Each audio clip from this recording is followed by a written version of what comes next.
expert opinion, because you've been a keen watcher of the economy, particularly in the fiscal side. What is your estimate for Q3 of the current year? I think, we have done some work for the Brickwork, and our estimate is around 5.7, 5.8%. Shugata I think is a bit pessimistic. He must be having his reasons. But I think that things have picked up in the third quarter.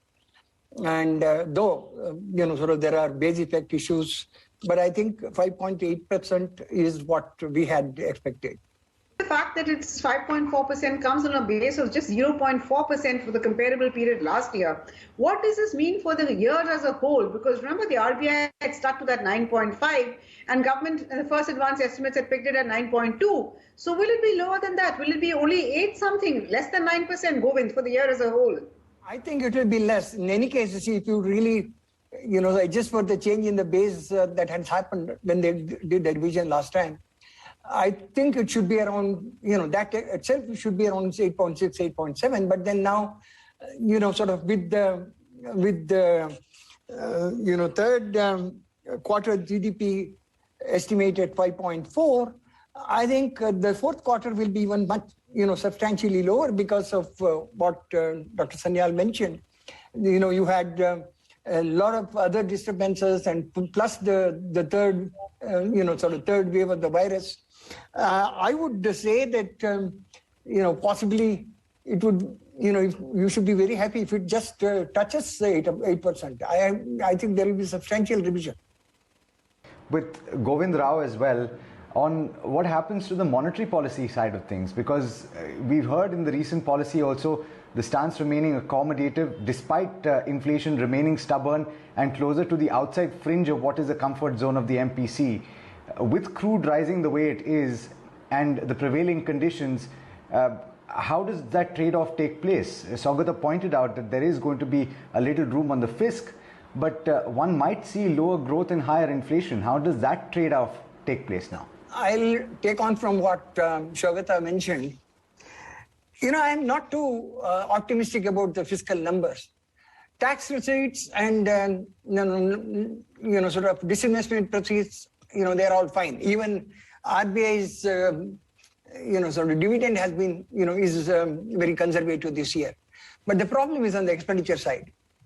Now, expenditure side, you see, if you have under budgeted for subsidies and transfers, and enormously, in fact, you see the subsidies and subsidies have been cut substantially, both food and fertilizer subsidy, and then obviously you have cut down on the Narega, this thing with the hope that people will move from rural areas to urban areas. Now, if that doesn't happen, on top of it, because of the petroleum prices, increase in crude oil prices, there will be a substantial increase in transportation, commodity prices, and the second round effects, and then some other subsidies like fertilizer subsidy and what have you. So I'm not too sure that on the expenditure side there is much of a room. Tax side, I agree with Shugata. And on the monetary policy side, as it is, I think we have skating in a very thin ice. There is a surplus liquidity in the system. Internationally, most of the countries are normalizing. And then there will be pressure on the external front. Now, earlier we recognize it is better. It's fine, accommodate you. But at certain point of time, this should not turn out to be a stagflationary situation. We need to really, GDP is not going to rise as much as you want, but then the inflation can, we can continue to say that it's all supply side effect, but then supply side effects mostly affect the relative prices. Now, the absolute prices need to be really looked at. So I have a feeling that there is very little room there, and then obviously the Reserve Bank will have to start normalizing. Question, which is about how it hits the poor the hardest, because if you look at construction growth, construction is actually contracted by almost 3%, as against a growth of 6.6%. Does this tie in with the fact that government has been very slow in spending? It's only now that the finance minister has realized that the fiscal multiplier from government spending on investment is so much larger. And she has now expressed a wish and a desire, and she's, I think, reasonably confident that she will be able to push through that government spending. So what explains the contraction in construction, which is where the poor really get much of their livelihood from? Govind.